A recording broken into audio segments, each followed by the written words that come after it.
Hello dear students, अभी हम कर रहे हैं 6th क्लास के लिए NCERT math chapter number 9 data handling. और डू दिस है इस चैप्टर के स्टार्टिंग में पेज नंबर 188 के ऊपर। इस डू दिस में आपके लिए एक एक्टिविटी दी हुई है और आपको ये एक्टिविटी करनी है। इसके लिए मैंने ये वीडियो बनाया है ताकि इसमें आपकी हेल्प हो। एक्टिविटी में क्या है, जैसे ये टेबल बनाते हैं टैली मार्क्स का इस्तेमाल करके, जिसे कहते हैं frequency distribution table, tally marks table भी कह देते हैं, टैली मार्क वाली टेबल, राइट। साथ में यहाँ पर ये फ्रीक्वेंसी लिख देते हैं। टैली मार्क्स मतलब कि जैसे मान लिया कि यहाँ पर 5 आता है तो 1 2 3 4 5 कर देते हैं, और अगर यहाँ पर 6 आता तो एक और लगा देंगे। तो ऐसे टैली मार्क्स और फिर यहाँ पर कितनी बार वो डाटा अपीयर हुआ है तो फ्रीक्वेंसी भी लिख देते हैं, ठीक है।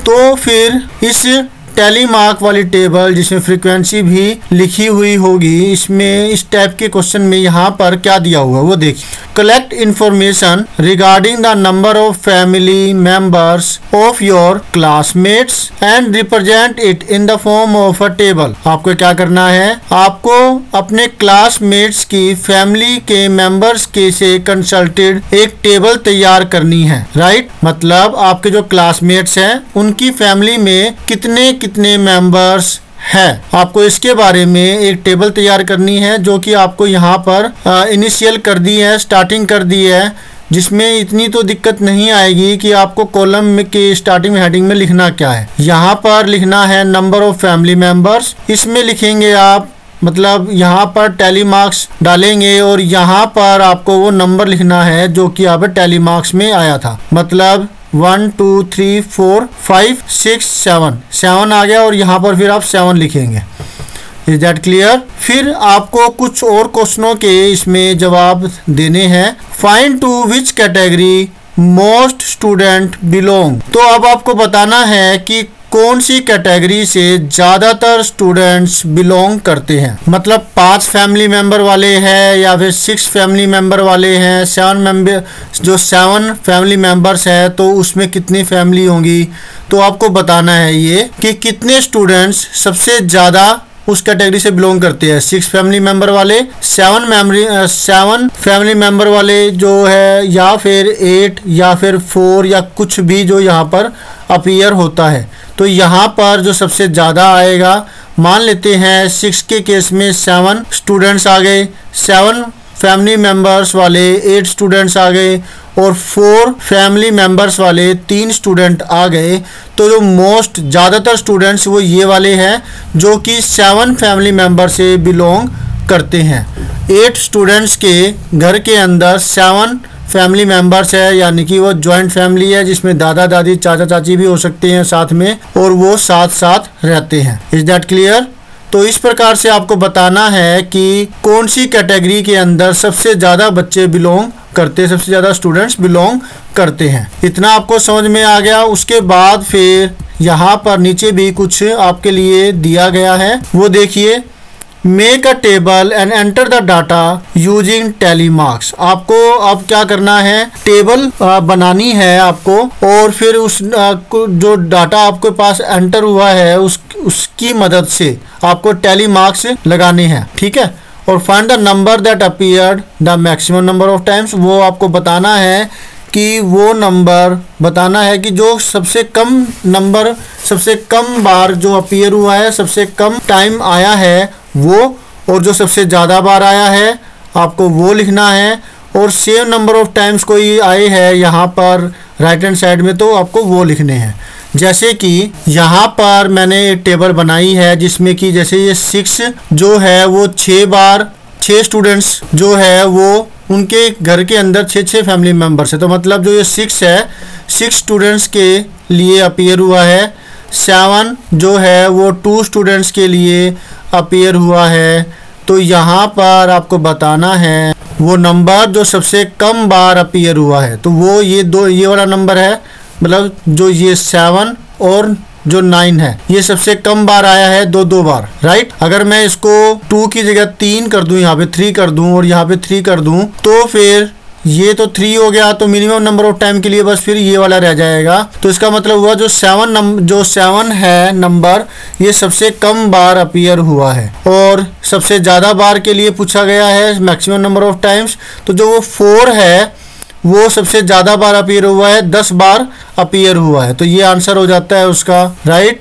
साथ ही साथ अब ये जो सी वाली कैटेगरी के अंदर पूछा गया है कि कौन सा नंबर है जो same number of times appear हुआ है, तो मैंने इसके अंदर थोड़ा बदलाव कर दिया। सेम नंबर ऑफ टाइम्स मतलब जो ये 5 है ना, और जो ये 6 है, ये दोनों के दोनों numbers same number of times appear हो रहे हैं। ये दोनों के दोनों क्या है, 6 बार आ रहे हैं ना, इसलिए 5 और 6 इस केस में आपका आंसर हो जाएगा। तो इस तरीके से ये आपके लिए डू दिस है, एक्टिविटी है, आपको करनी है ये। अब कई बार टीचर कह देते हैं कि आप डायरेक्टली इस प्रकार से टेबल नहीं लेंगे, जो ये टेबल मैंने बनाई है इस प्रकार से आपको टेबल डायरेक्टली नहीं लेनी। आप पहले डाटा कलेक्ट कीजिए, डाटा कलेक्ट करने के बाद फिर उसकी जो फ्रीक्वेंसी डिस्ट्रीब्यूशन टेबल है, जो टैली मार्क टेबल है, वो आप बनाएं। Is that clear? जैसे कि यहाँ पर ये नंबर दिए हुए हैं, इस प्रकार से आपको नंबर लिखने हैं और फिर उसकी टैली मार्क्स इस प्रकार से आपको बनाने हैं, टेबल बनानी है। क्लियर है? तो चलिए फिर अपनी तरफ से अपन कोई भी नंबर ले लेते हैं और फिर इस तरीके से नंबर लिखने के बाद हम अपनी एक टेबल है वो बनाएंगे। तो ऐसी ही आपको एक टेबल बनानी है। तो चलिए बनाते हैं, लेट अस डू।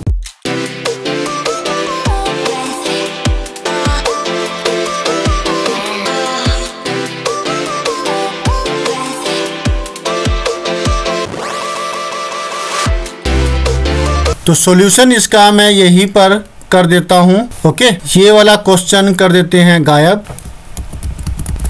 तो मैंने ये जो डाटा है वो लिखा है, जिसमें 3 family member, 4 family member, 5 family member, 6 family member और 7 फैमिली मेंबर, इनके हिसाब से टोटल जो 20 स्टूडेंट्स हैं उनके लिए डाटा कलेक्ट किया है कि एक क्लास में 20 स्टूडेंट्स हैं। अब इस डाटा के हिसाब से हम टैली मार्क्स लगा करके फिर इनकी फ्रीक्वेंसी लिखेंगे।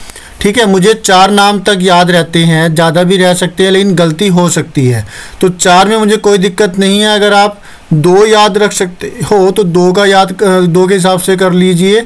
4 रख सकते हो तो 4 कर लीजिए। 3 रख सकते हो तो 3 कर लीजिए। मतलब जैसे मैं पहले ये 4 ले रहा हूँ, 3 4 5 6, 3 4 5 6, मुझे 4 नाम याद थे तो मैंने ये कर दिया। उसके बाद मैंने ऊपर इसको नहीं देखा कि क्या था। कई बार भूल जाते हैं, कोई बोल जाता है तब भी वो याद रहता है इतना। तो 4 नंबर 3 3 5 5, 3 3 5 5, 7 3 5, 7 3 and 5, 5 4 4 3, 5 4 4 and 3। जैसे ही 5वां नंबर आएगा तो उसमें हम इस प्रकार से एक लाइन ड्रॉ करेंगे, चारों को ऐसे काटेंगे, लेफ्ट से राइट की तरफ, नीचे की तरफ, राइट। तो इसका ध्यान रखना है आप। तो यहाँ तक का हो गया।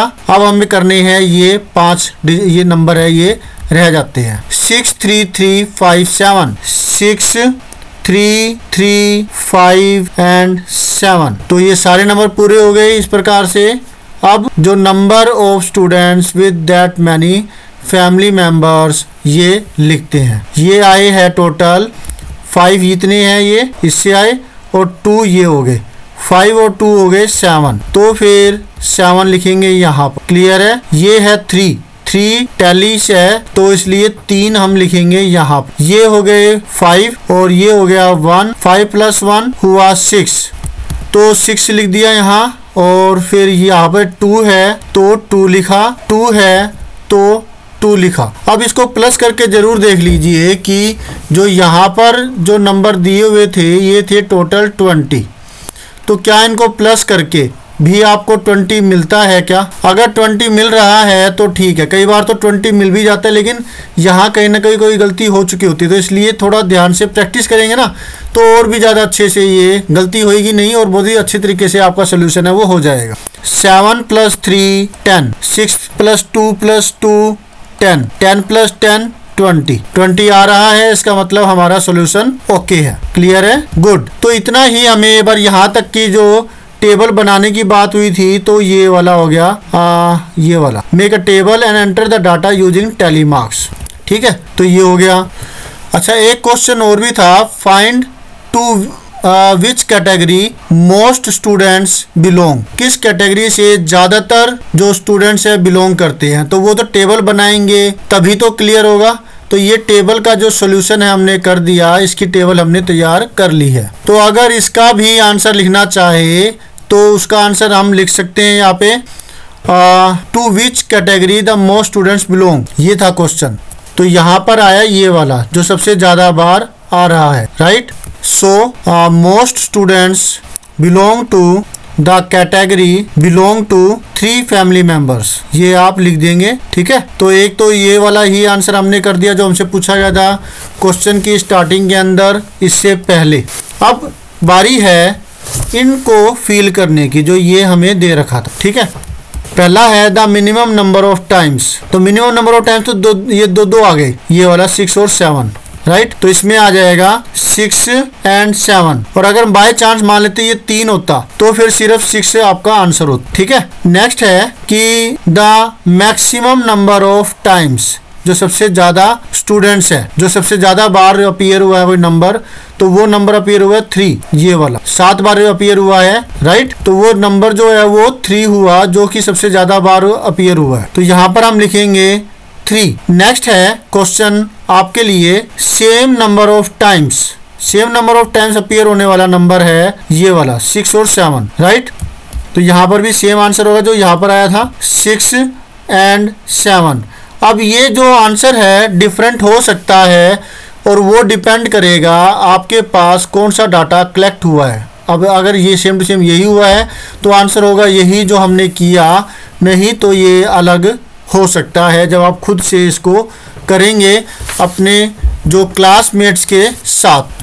तो ओके स्टूडेंट्स, इस तरीके से हमने जो ये वाला सॉल्यूशन है कर लिया है और ये अच्छे से हो गया। फिर भी कोई अगर क्वेश्चन आपके दिमाग में हो तो आप प्लीज़ कमेंट कीजिएगा, मैं पूरी कोशिश करूँगा आपकी जो भी समस्या होगी उसको सॉल्व करने की।